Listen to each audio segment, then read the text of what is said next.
Mari sini dekat-dekat. Aku nak beritahu kamu satu perkara yang paling menyakitkan hati para kaki rasuah, perasuah, penerima rasuah, pemberi rasuah, makan rasuah, yang tak pernah malu rasuah, yang macam-macam lah. Yang sangat suka menyokong rasuah, yang penyokong rasuah mungkin tak tahulah. Aku pun tak tahulah siapa kamu. Aku pun tak tahu siapa yang bagi rasuah, siapa yang terima rasuah, siapa yang sedang dibicarakan rasuah, siapa yang sedang berusaha memberi rasuah kali. Aku pun tak tahulah. Tapi perkara kali ini, diam-diam, jangan kuat sangat, nanti orang tahu. Kita nak cerita tentang orang yang kaki rasuah. Siapa yang tak kenal dengan kaki rasuah?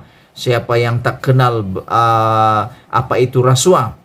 Ramai orang cakap rasuah ni seperti itu dan seperti ini, membabitkan orang itu, membabitkan orang ni. Jangan tuding-tuding orang, coba kenal diri sendiri. Adakah pernah bagi rasuah atau tidak? Kalau pernah bagi rasuah, cepat-cepatlah bertobat, karena itu satu perbuatan yang amat tidak berintegriti. Tapi hari ini kita nak cerita. Kita mahu cerita apa yang dititahkan oleh Sultan Perak, Daulat Tuanku. Baginda bertitah, bimbang anak-anak muda. Maafkan saya, Sultan Perak bertitah bimbing anak-anak muda supaya menolak pemimpin yang rasuah. Ini titah Tuanku Sultan Perak. Anak muda perlu dibimbing agar memiliki tahap literasi politik yang berupaya, memahami erti dan amalan demokrasi yang sehat.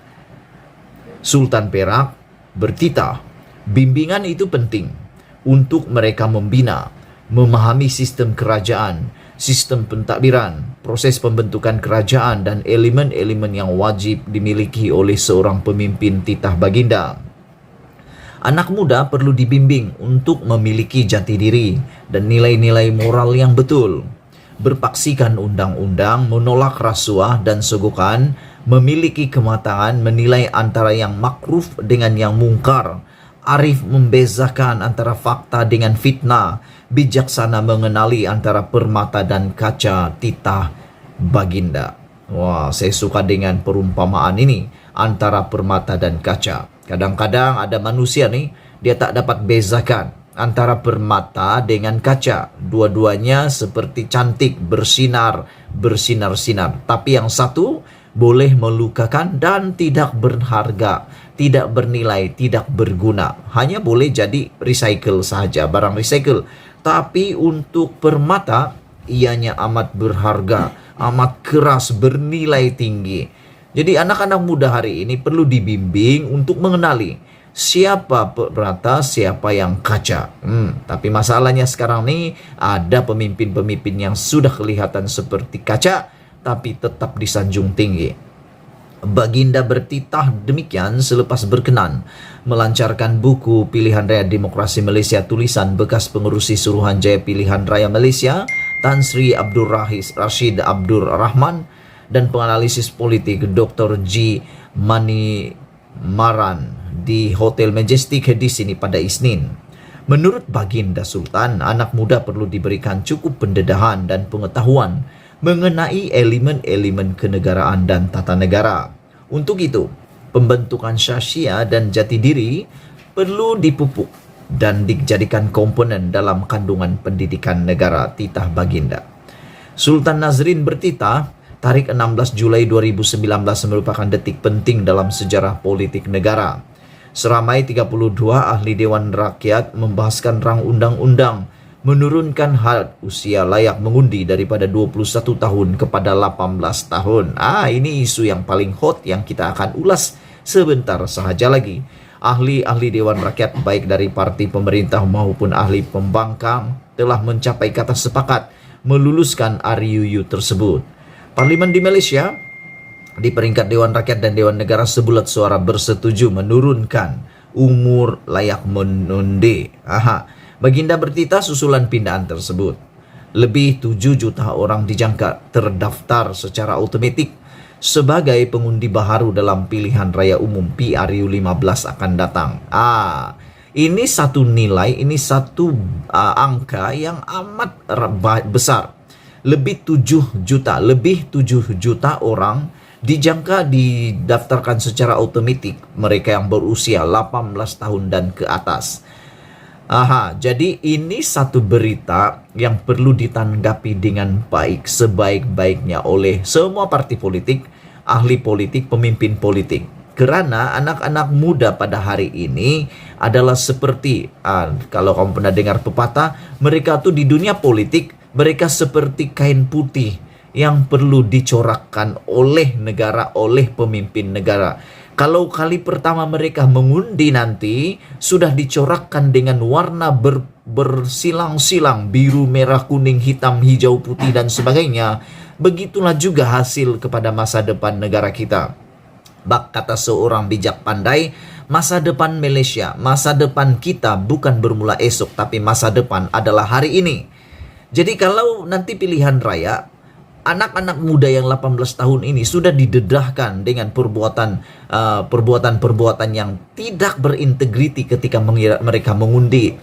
Dan kalaulah memang katakanlah wujud sogokan sini sana yang tersembunyi yang kita tidak tahu, ini akan mempengaruhi anak-anak muda kita dan menentukan masa depan Malaysia pada masa akan datang. Mereka ini yang akan memimpin. Jadi kalau mereka sudah awal-awal, kain putih ini sudah diawal-awalkan dengan perbuatan yang tidak berintegriti, tidak mustahil mereka akan meniru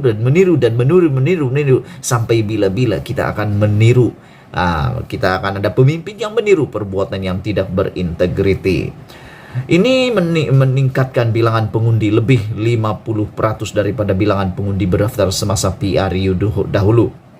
Diunjurkan seramai 15 juta atau 66% pengundi berada dalam zon 18 hingga 40 tahun. Bermakna golongan muda akan memiliki suara politik yang lebih dominan untuk memilih pemimpin dan menentukan kerajaan. Titah Baginda. Tambah Baginda lagi, keputusan tersebut hendaklah dilihat bukan sekadar memberi hak mengundi kepada golongan remaja, tetapi ditafsir sebagai peluang yang memberikan kuasa lebih besar kepada anak muda untuk memilih pemimpin dan mencorakkan kerajaan. Itu yang saya telah ulas tadi. Kuasa yang besar ini, yaitu lebih daripada 66% pengundi pada masa hadapan yang berusia 18 hingga 40 tahun ini, akan menentukan siapa pemimpin yang dipilih dan apa corak kerajaan yang akan kita miliki 2, 3, 4, 5, 6, 7, 10 tahun akan datang. Anak-anak muda inilah yang akan memimpin. Sekiranya anak-anak muda ini tidak dipimpin untuk mengerti apa itu rasuah, menolak rasuah, dan awal-awal sudah dipimpin dengan rasuah, maka saya percaya satu hari nanti tidak keterlaluan kita cakap apa yang mereka lihat mungkin akan ditiru.